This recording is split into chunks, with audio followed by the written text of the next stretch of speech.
এই গৰমৰ বতৰত মছলা তৰকাৰী খাবলৈ মন নাযায়। সেয়ে মই আজি কঁঠালগুটি টেঙাৰে মাছৰ জোল বনালোঁ। এবিধ বহুতো পুৰণি ব্যঞ্জন হয়, সকলোৱে জানে বনাবলৈ, কিন্তু সকলোৰে ৰন্ধন প্ৰণালীবোৰ বেলেগ বেলেগ হয়। আজি মই এই ব্যঞ্জনবিধ কেনেকৈ বনালোঁ এই ভিডিঅ'টি চাই থাককচোন, আৰু লগতে লাইক আৰু ছাবস্ক্ৰাইবো কৰিবলৈ নাপাহৰিব। এয়া মই কঁঠালগুটি কেইটামান ভালদৰে বাকলি গুচাই কুকাৰত 3টা হুইচেল দি লৈছিলোঁ, ফালিও লৈছিলোঁ গুটিকেইটা, আৰু তেনেদৰে এতিয়া দুভাগ কৰি লৈছোঁ। দুভাগৰে এভাগ মই পিটিকি লৈছোঁ।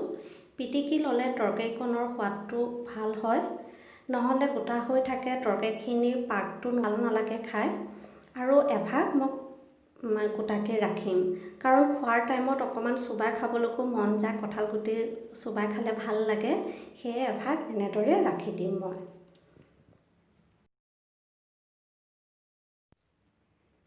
এয়া কেৰাহীটো পাতি দিলোঁ, তাতে মই মিঠাতেল ব্যৱহাৰ কৰিছোঁ, 3 চামুচ মিঠাতেল দিছোঁ। তেলখিনি অলপ সময় গৰম হওক।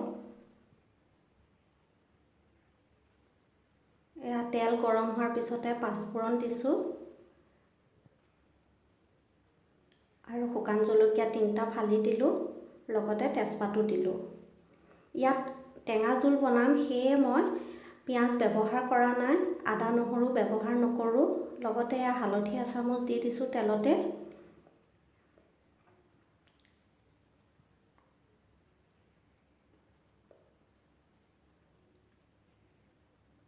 আৰু এয়া জিৰা আধা চামুচো দিছোঁ। এইখিনি বস্তু মই তেলতে ভাজি ল'ম, কাৰণ পাচলিখিনি সিজাই লৈছিলোঁ। সিজাই লোৱা পাচলিত সদায় মছলাখিনি তেলত ভাজি ল'লে ভাল হয়।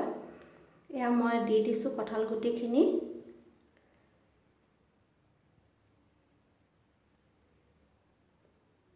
মছলাখিনি পিছত ভাজিলে, সিজোৱা পাচলিৰ পিছত যদি দিয়া হয়, তেন্তে অলপ কেঁচা কেঁচা ভাৱ আহে। আদা নহৰু দিলে আগতেই দি দিব লাগে তেলত।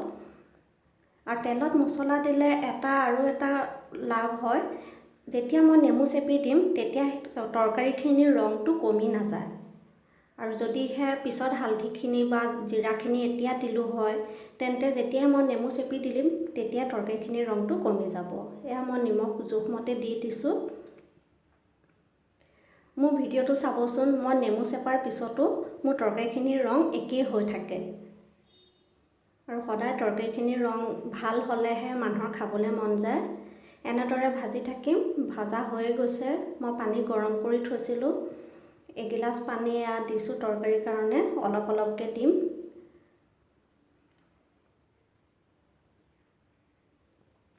আৰু টেঙা তৰকাৰীবিলাক অলপ পনীয়া হ'লে ভাল লাগে, বেছি ডাঠ হ'লে ভাল নালাগে খাই। সেই এগিলাচ পানী দি দিছোঁ, 2জনৰ জোখাৰে বনাম। এতিয়া উতল আহিবৰ কাৰণে ঢাকনিখনো মাৰি দিম, অকণমান সময় উতল আহক।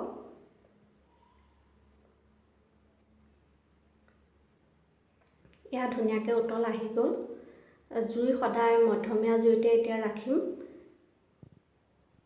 আৰু এয়া জলকীয়া ছটা দি দিছোঁ ফালি পেলাই, কেঁচা জলকীয়া।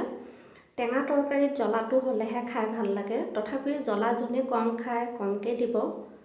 আকৌ এবাৰ ঢাকন লগাই দিছোঁ। এইখিনি মাছ মই আগতীয়াকৈ ফ্ৰাই কৰি থৈছিলোঁ। আজি 2জনৰ জোখাৰে বনাম, সেই মাছ এয়া অকণমানেই লৈছোঁ 2জনৰ জোখাৰে। তৰকাৰীখিনি অলপ শুহিও গ'ল, এতিয়া মই মাছ দি দিম। মাছ বেছি আগতীয়াকৈ দিলে মাছখিনি বেছি সিজি যায়, ভাল নালাগে, তৰকাৰীত ভাঙিও যায়গৈ, সেয়ে মাছ অকণমান মই দেৰিকৈ দিওঁ।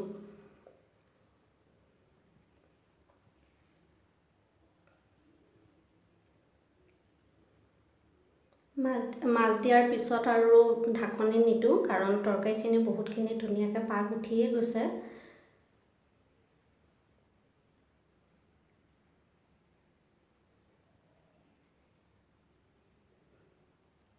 এনেকৈ উতলি থাকিবলৈ দিম মধ্যমীয়া জুইতে। আৰু এয়া নৰসিংহ পাত কেইটামানো দি দিম, অকণমান গোন্ধটো ভালকৈ ওলায়। নৰসিংহ পাতৰ গোন্ধ এটা বৰ ধুনীয়া লাগে দিলে।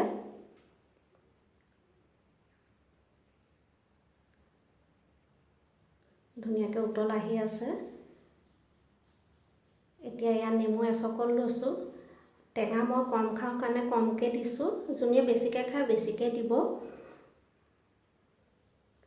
তৰকাৰীখিনি হৈ গ'ল, সেই নেমু দিলোঁ শেষত।